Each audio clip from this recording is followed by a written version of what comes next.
Manx Telecom is the incumbent telecoms operator on the Isle of Man, provides the full range of telecom services to business and consumers on the island. So that's fixed, mobile, broadband, data services to businesses, and it operates a data hosting business on the Isle of Man as well.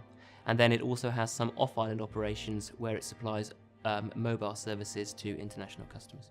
We acquired the business in summer of 2010. We paid about 160 million sterling for it, which represented about 6.6 times EBITDA. At the time, Manx was a carve-out from Telefonica. Our thesis was the Isle of Man was a benign environment for investing in telco. It had a favourable macroeconomic history. I think it delivered 25 plus years of unbroken GDP growth. The competitive and regulatory environment were fair and reasonable, so that's a good starting point for any investment.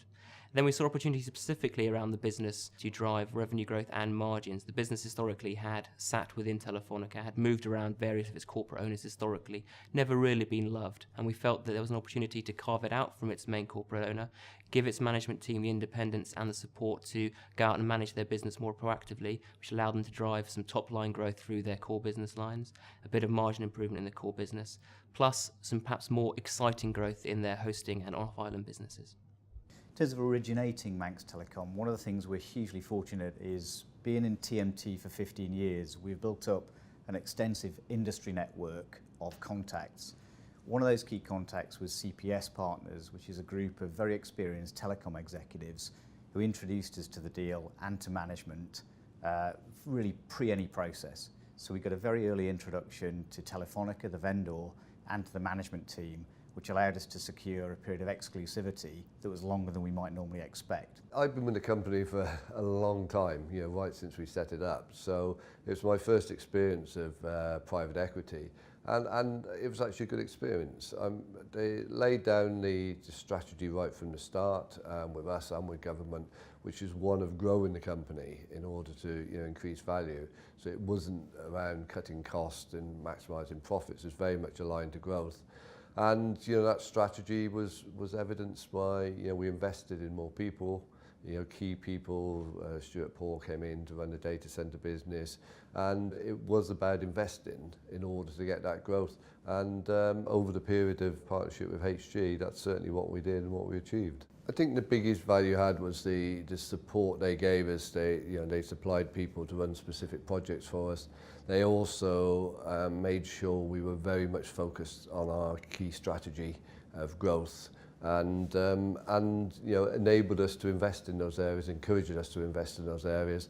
And I think they had some very good connections. So where we needed to take some advice externally, they supported us with consultancies and people they've used elsewhere. So it's a very good relationship. The last 2 years under HG ownership, I think we've done particularly well.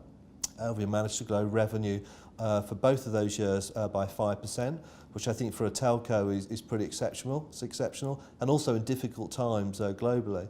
And we've managed to grow EBITDA well also. So we've grown EBITDA by something like over £5 million, which is over 20% in the last 2 years. So a really good result. Pleasingly, during our investment period, Manx outperformed our expectations in terms of cash generation. This allowed us to pay down debt ahead of our forecasts, which then put us in the pleasing position of being able to refinance the business in early 2013 and return capital to clients ahead of our expectations. We exited the business in February 2014. This represented a 2.1 times cash on cash and 26% IRR return to our clients.